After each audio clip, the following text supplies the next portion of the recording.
So in the year 2001, there were many MP3 players in the market from various brands, and some of these were actually quite good. And then Apple unleashed this, the iPod. And within 2 years, no one was talking about any of the others. Where am I going with this? Well, that will all make sense in a minute. Let me give you a clue. So the iPod did not win because of specs. The iPod won because one man looked at every existing MP3 player in the market and decided they'd all been asking the wrong question.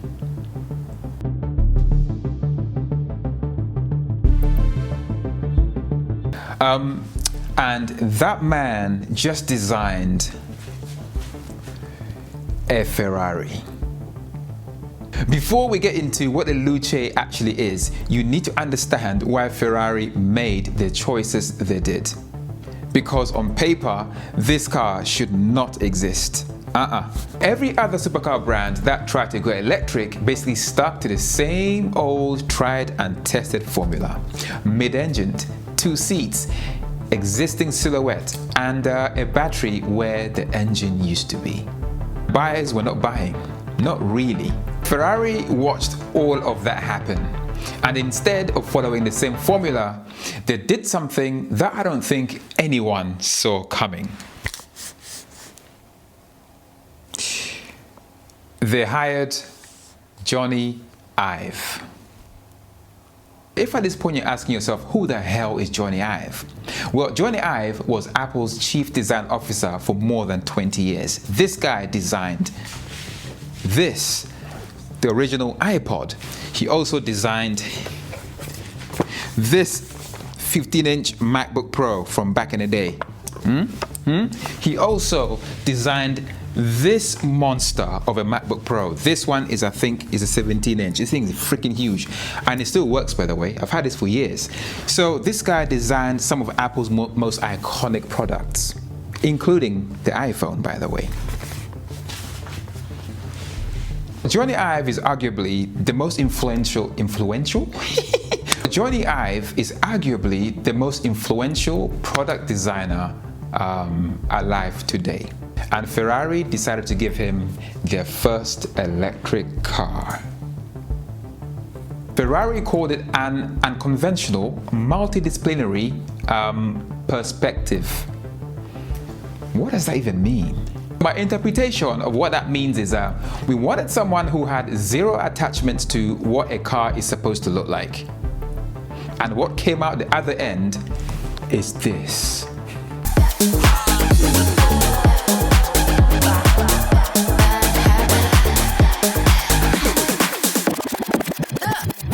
Here is the question Ferrari actually asked. Not how do we electrify a supercar. They asked if we start from an electric platform with no legacy constraints, no engine, no fuel tank, no existing architecture to work around. What should a Ferrari be? And the answer they came back with is genuinely, some say, rather radical. It's a little bit out there. So 5 seats, a hatchback, and 330 miles of range.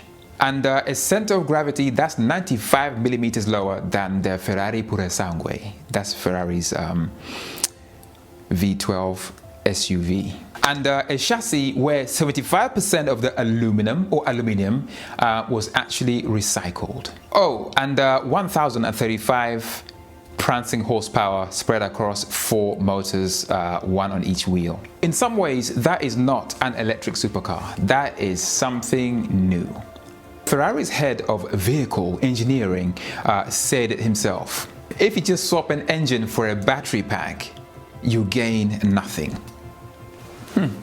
So they rethought everything, or should that be they reimagined everything. 95% of the components in this car are brand new. This is what happens when you don't ask, how do we keep up? This is what happens when you ask, what's actually possible? But here is the thing about Ferrari. And this is where Jony Ive's fingerprints are all over this car. The numbers are almost beside the point. So, what makes the Luce feel like a Ferrari isn't the horsepower, it's the details. Let's have a look at that steering wheel. 3 spokes, definitely inspired by classic Ferraris from back in the day. A callback to classic Ferraris from the 50s and 60s, made from recycled aluminium, machined from 19 separate CNC'd parts. Sounds very much like a MacBook. That sounds more jewelry than engineering. The key uses e-ink, the same stuff used in e-readers like the Kindle.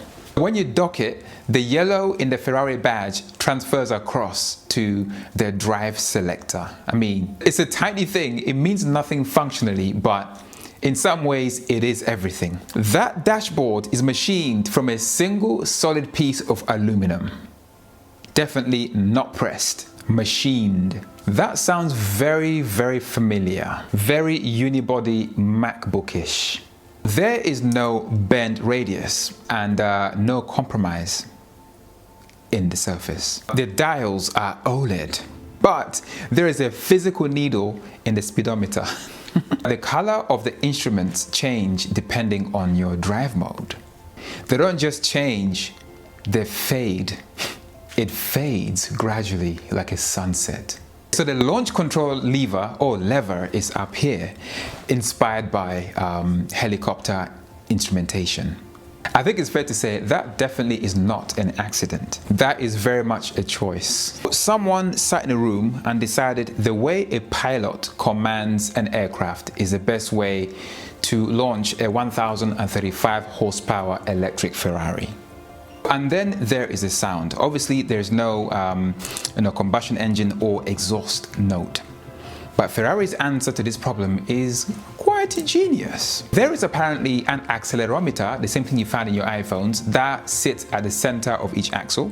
Its job is to capture vibrations and the texture of rotating components. It then equalizes and then amplifies it. It's like plugging your Ferrari into an amp, the same way you plug your electric guitar into an amp. But there is a catch. It only activates in performance mode.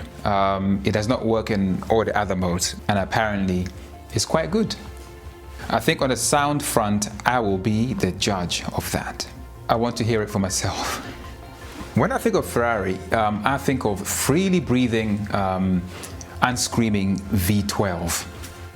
At a lesser extent, maybe a freely breathing V8 as well. Anything less than that, to me, is unimaginably criminal. And in my view, very anti-Ferrari. Now, I want to be honest with you about something. There are Ferrari fans, proper, lifelong, deeply serious Ferrari fans, who are red-faced and furious about this car.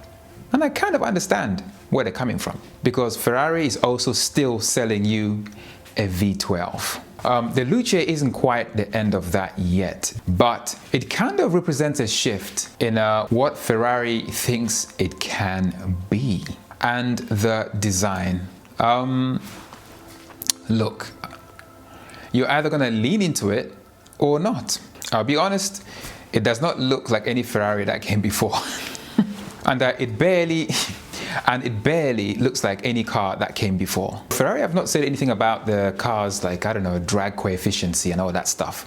But they did say this is the most drag efficient car that they've ever made, if that makes any difference to you.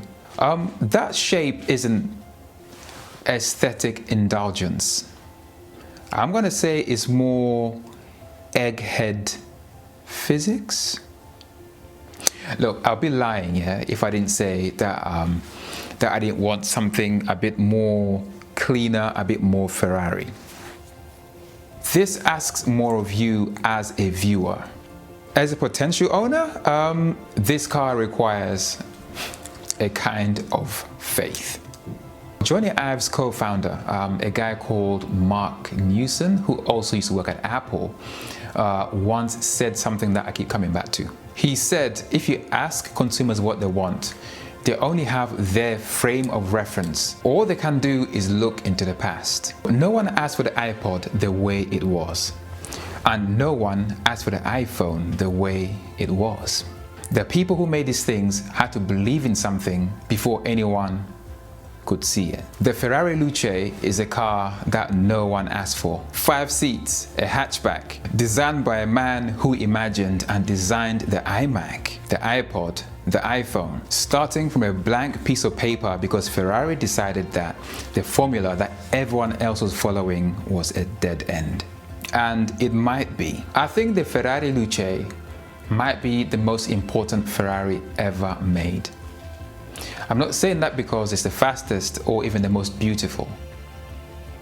I think it's the most important Ferrari ever made because it's the bravest. Ferrari has always liked a challenge. This one is a biggie. Okay, I want to know your thoughts in the comments below. Does the Luce excite you, or do you think Ferrari has completely lost the plot? Let me know your thoughts in the comments below, and I will see you on the next video. Bada bing, bada boom.